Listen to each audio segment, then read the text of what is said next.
Hello everyone, welcome to Learning Spot by Mehak. So today we are going to cover part 11 of NTA UGC NET series जहाँ पे हम paper 2 commerce के 25 most important MCQs cover करेंगे जिसमें हमारे previous year questions भी cover होंगे for 2023 and 2024. अगर आप चैनल पे नए हैं तो please subscribe learning spot by Mahak. Now first question, a material loss due to evaporation is an example of. अभी material अगर loss हुआ है due to evaporation या goods spoil हो गए, damage हो गए in transit, ये सारे क्या हैं, एक तरह से unavoidable reasons हैं. ठीक है, तो ये एक तरह से हमारे लिए होगा normal loss. ठीक है, तो करेक्ट आंसर है बी, नॉर्मल लॉस. ठीक है, ये it is due to natural causes such as losses due to evaporation, normal leakage, spoilage, break down, drying and this can not be avoided. ठीक है, and it is treated as normal loss. Now next question, contribution would be compared with while taking shutdown decisions. अभी contribution को हम किसके साथ compare करेंगे while taking the shutdown decision? अभी contribution basically क्या होता है, sales minus variable cost is equal to contribution. ठीक है, contribution में से अगर हम fixed cost minus कर दे तो हमारे पास आता है net profit या net loss. ठीक है, तो अभी यहाँ पे देखो कंट्रीब्यूशन क्या होता है, जहां पे सेल्स में से वेरिएबल कॉस्ट हमने क्या कर दिए, माइनस कर दिए, तो हमारे पास कंट्रीब्यूशन बचा. तो अभी अगर हमारा कंट्रीब्यूशन में से फिक्स्ड कॉस्ट कवर हो रही है तो हम शटडाउन नहीं करेंगे. ठीक है, अगर हमारी जो फिक्स्ड कॉस्ट है वो कवर नहीं हो रही, ठीक है, तो हम शटडाउन कर सकते हैं. ठीक है, तो यहाँ पे बेसिकली आंसर क्या आएगा, नेट अवॉइडेबल फिक्स्ड कॉस्ट. ठीक है, कंट्रीब्यूशन को हम किसके साथ कंपेयर करेंगे, फिक्स्ड कॉस्ट के साथ कंपेयर करेंगे. ठीक है, while taking the shutdown decision. तो करेक्ट आंसर आएगा B, net avoidable fixed cost. ठीक है. Now next question, Kaizen costing is implemented to control unproductive costs related to raw material only, production only, redesigning a product या all of the above. तो इसका correct answer है हमारा all of the above. अभी kaizen costing हमारी क्या है, एक कॉस्टिंग टेक्निक है जहां पे हम इसका यूज करते हैं जहां पे हमारी जो एक्स्ट्रा कॉस्ट है ओवर द अनप्रोडक्टिव एक्टिविटीज, जो एक तरह से कोई वैल्यू ऐड नहीं कर रही हमारे ऑर्गेनाइजेशन में, does not add any value to the organisation. ठीक है, उसे एक तरह से हम क्या करते हैं, कंट्रोल करते हैं. ठीक है, एक तरह से ये हमारी ओवरऑल एफिशिएंसी को क्या करती है, इंप्रूव करती है. ठीक है, so it aims at improving the overall efficiency of the organization. Now next, Kaizen is the context of quality implies continuous improvement, continuous reliability, continuous empathy या mutual dependence. तो यहाँ पे correct answer आएगा A, continuous improvement. ठीक है, basically improvement in productivity, effectiveness, safety and waste reduction on the continuous basis throughout the organization. It aims at waste reduction. Now next question, which of the following statement is correct? In fund flow statement, अभी fund flow statement कौन सी होती है, जो हमारा एक तरह से working capital statement होती है ना, डे टू डे स्टेटमेंट हम बनाते हैं वर्किंग कैपिटल की. तो क्या operating profits are shown separately as a source of fund in the fund flow statement? Yes, this statement is correct. In cash flow statement, operating profits are included in cash flow from operating activities. Yes, these both the statements are true. तो correct answer क्या आएगा, C.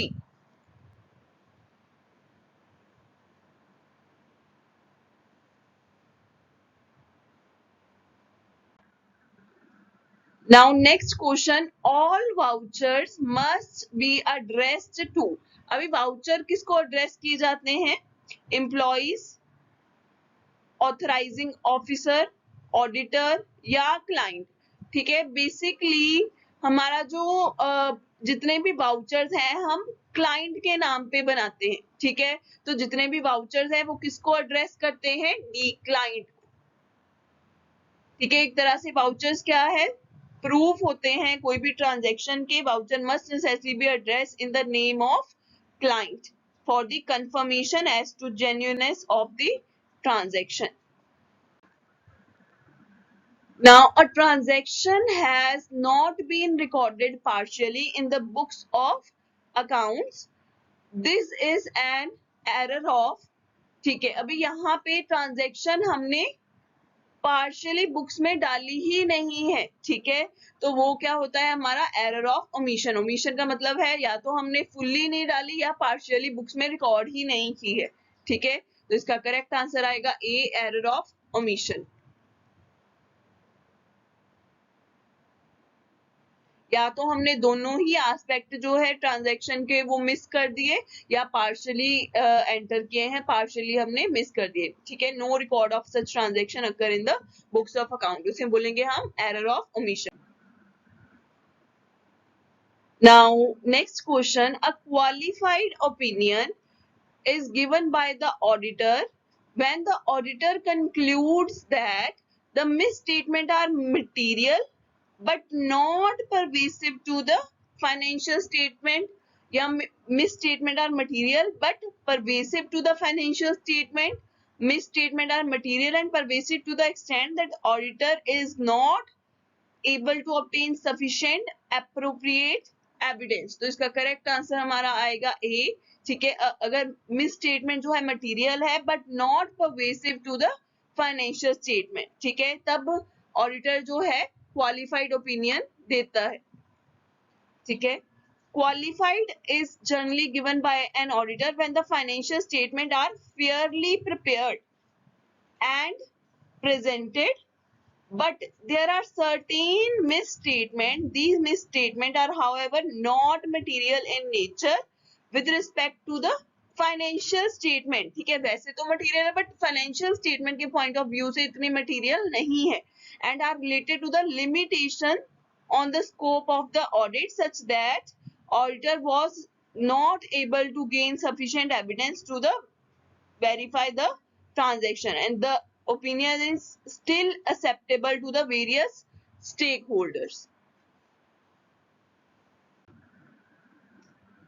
Now next question, environmental auditing helps to determine how well the environmental management system and equipments are performing. Yes, environmental auditing में ये चीज देखी जाती है कि environmental management system कैसा है, equipments कैसे perform कर रहे हैं.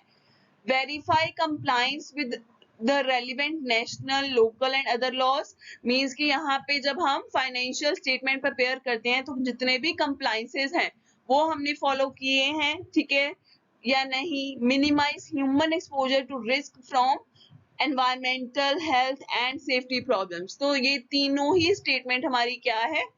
Correct है. तो आंसर क्या आएगा? D, all of the above.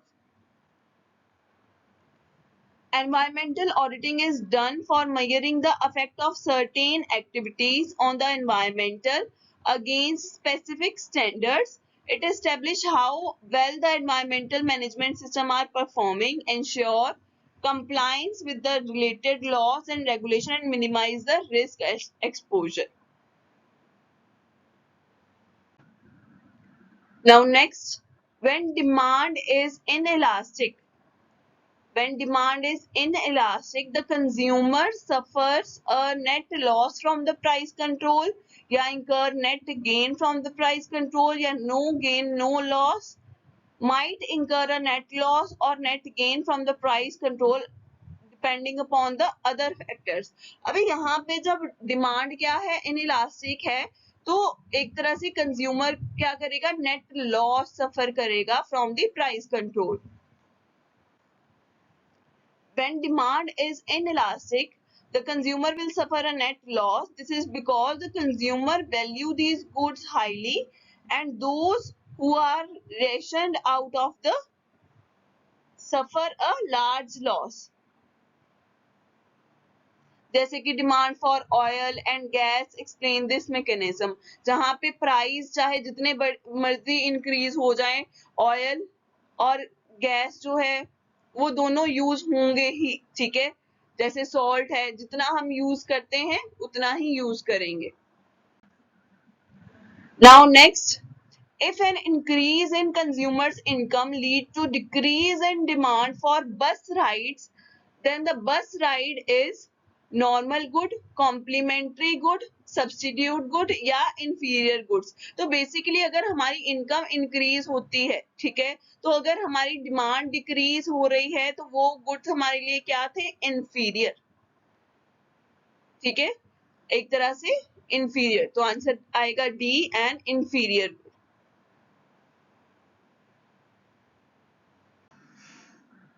Now next question, the law of demand states that, अभी law of demand कर्व कैसा होता है हमारा, यहाँ पे हमारा y एक्सिस, x एक्सिस, यहाँ पे क्वांटिटी डिमांडेड, ओरिजिन, प्राइस, ठीक है, यहाँ पे हमारा सपोज प्राइस, ठीक है, और क्वांटिटी डिमांडेड। अगर हमारा प्राइस इंक्रीज हो रहा है, ठीक है, तो हमारी डिमांड क्या हो जाएगी, कम हो जाएगी, ठीक है। अगर प्राइस डिक्रीज हो रहा है तो डिमांड क्या होगी, बढ़ जाएगी। तो हमारा डिमांड कर्व कैसा है, ऐसा रहेगा, ठीक है।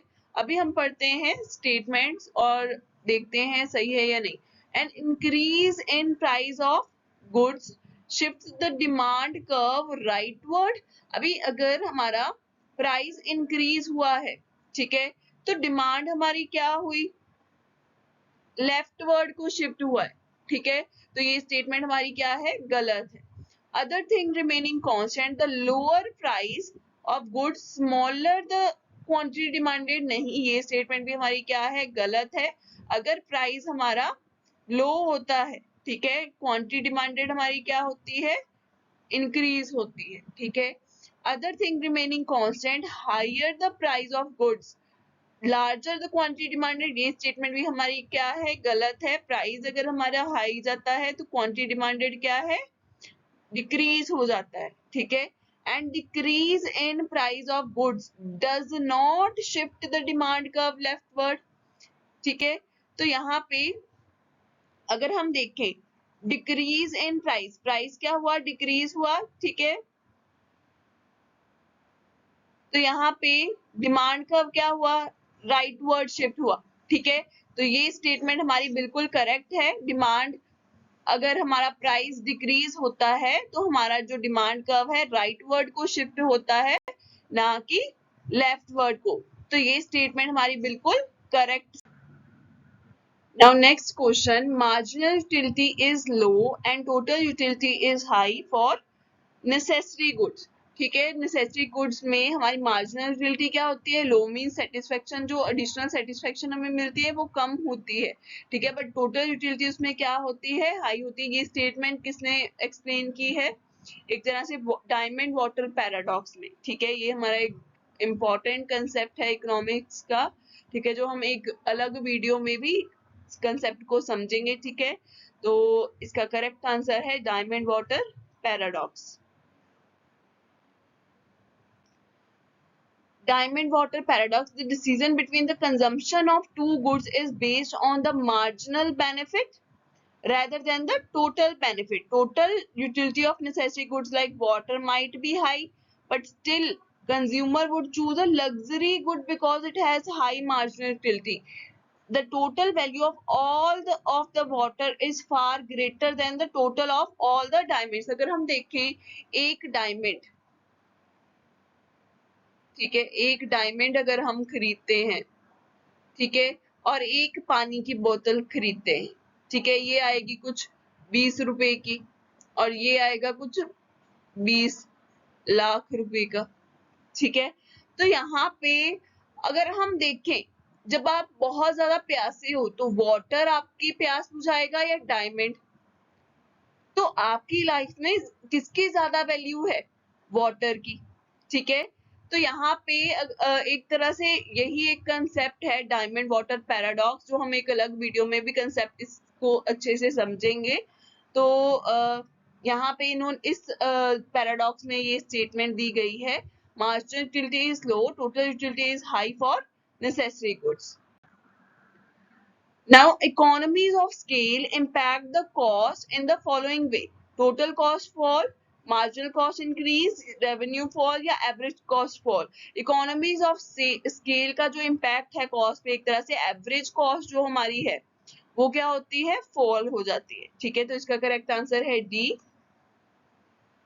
When the production is increased, per unit cost क्या हो जाता है हमारा, reduce हो जाता है। ठीक है, total cost however would increase as more number of unit are produced। total cost तो क्या होती है, increase होती है। ठीक है, क्योंकि number of unit हमारे जो produce हो रहे हैं वो बढ़ गए। ठीक है, but जो per unit cost है, average cost, वो क्या होती है हमारी, decrease हो जाती है economies of scale के साथ। ठीक है, cost advantage firm को होता है due to increase the scale of operation।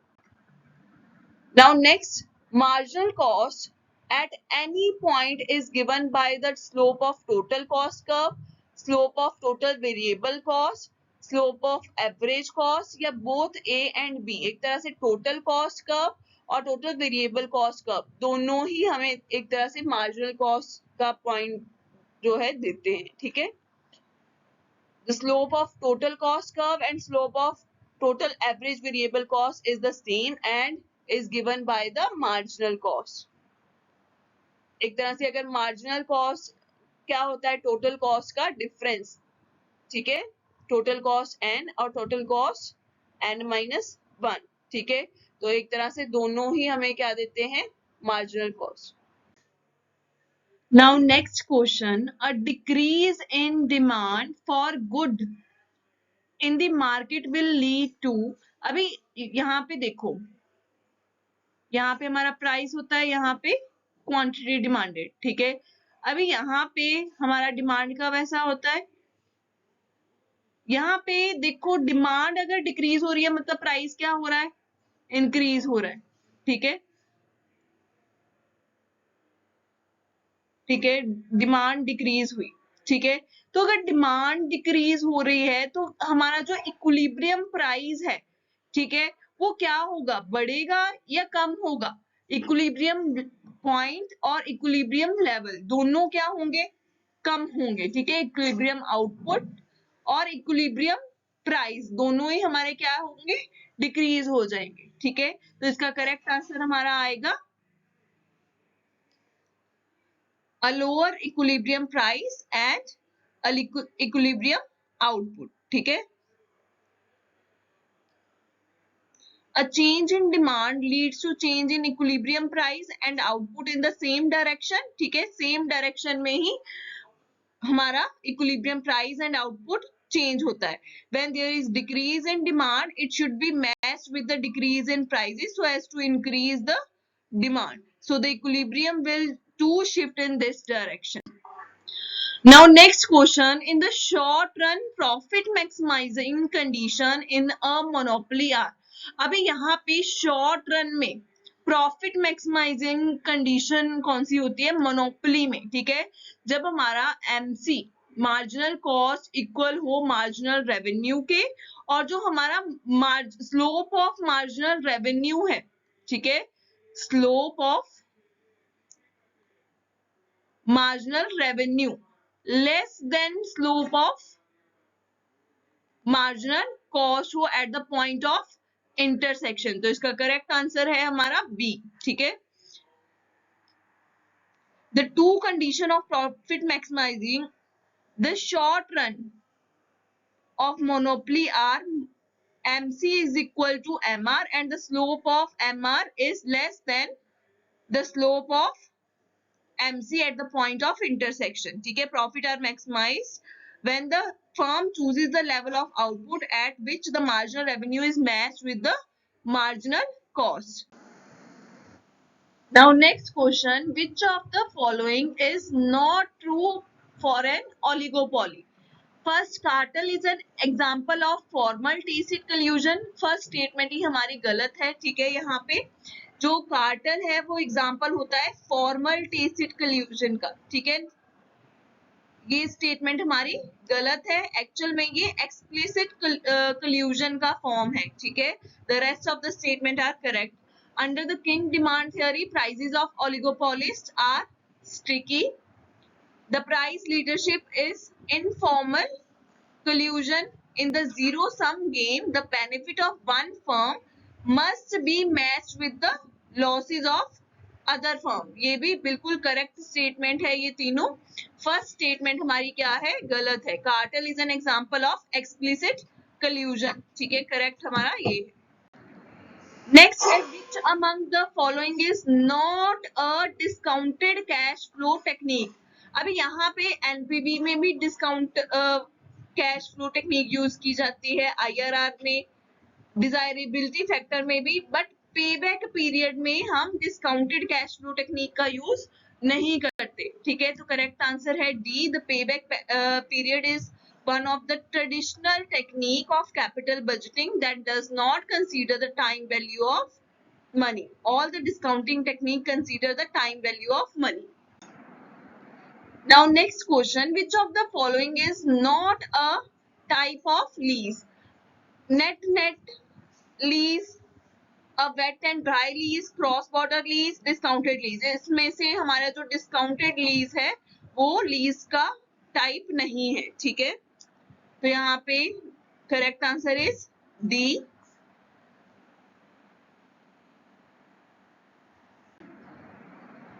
Now next question, which of the following is true in reference to SARFAESI act, ठीक है। इसे मैं सरफाइजी बोलती हूँ, वैसे इसकी ये जस्ट एक एक्ट है, ठीक है। SARFAESI act was enacted in 2008, no 2002 में ये एक्ट इनेक्ट हुआ है। Is not applicable to regional rural bank, ये स्टेटमेंट हमारी गलत है, ठीक है।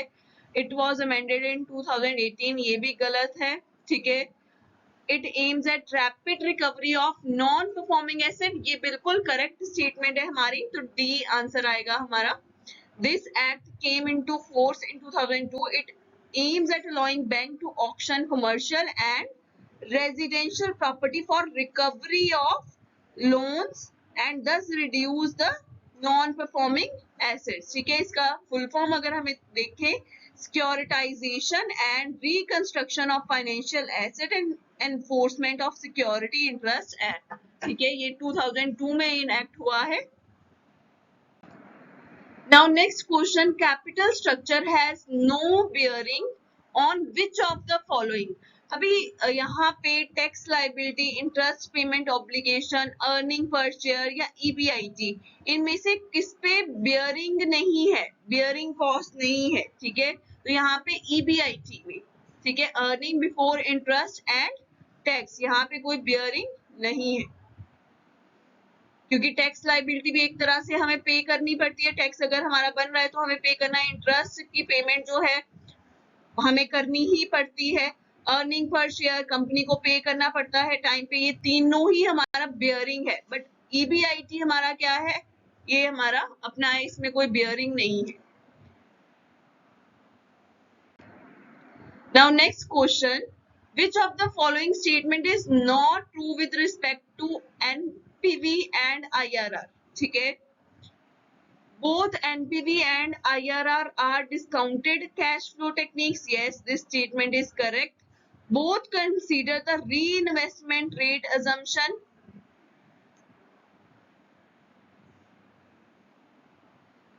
ये भी हमारी स्टेटमेंट बिल्कुल करेक्ट है। द टू टेक्निक्स में give different ranking to the proposal, ये भी बिल्कुल करेक्ट है। हर मेथड जो है कैपिटल बजटिंग में, उसमें अपना डिफरेंट रैंकिंग ही वो देगा प्रपोजल्स में, ठीक है। When NPV is equal to 0, IRR is equal to opportunity cost of capital, ये स्टेटमेंट हमारी गलत है, क्योंकि दोनों ही मेथड अपने आप में अलग हैं, ठीक है। जब NPV 0 होता है वहां पे वो इन्वेस्टमेंट प्रपोजल हमें एक्सेप्ट करना है या नहीं करना, वो चीज हमें वहां से पता चलती है, ना कि IRR हमारी अपॉर्चुनिटी कॉस्ट ऑफ कैपिटल है, ठीक है।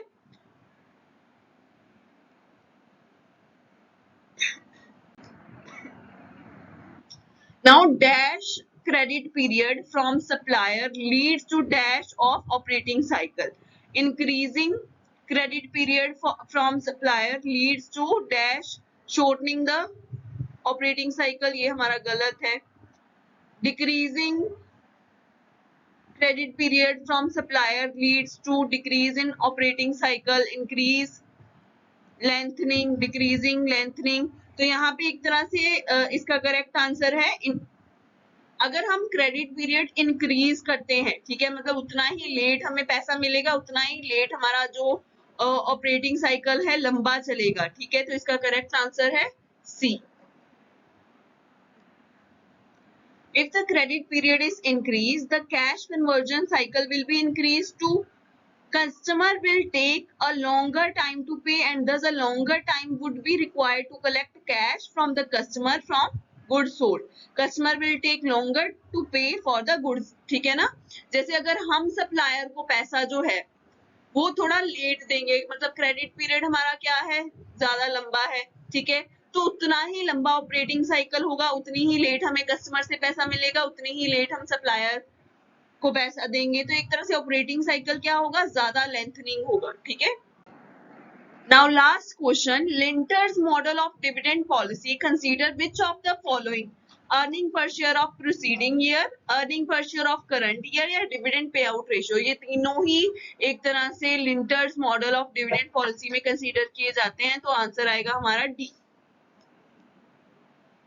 This model gives the formula to determine optimal dividend to be paid by the firm.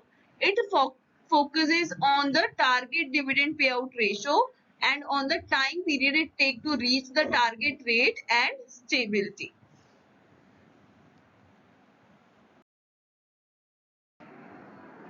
Now thank you. अगर आपको वीडियो अच्छी लगी है तो please like, comment, share and subscribe.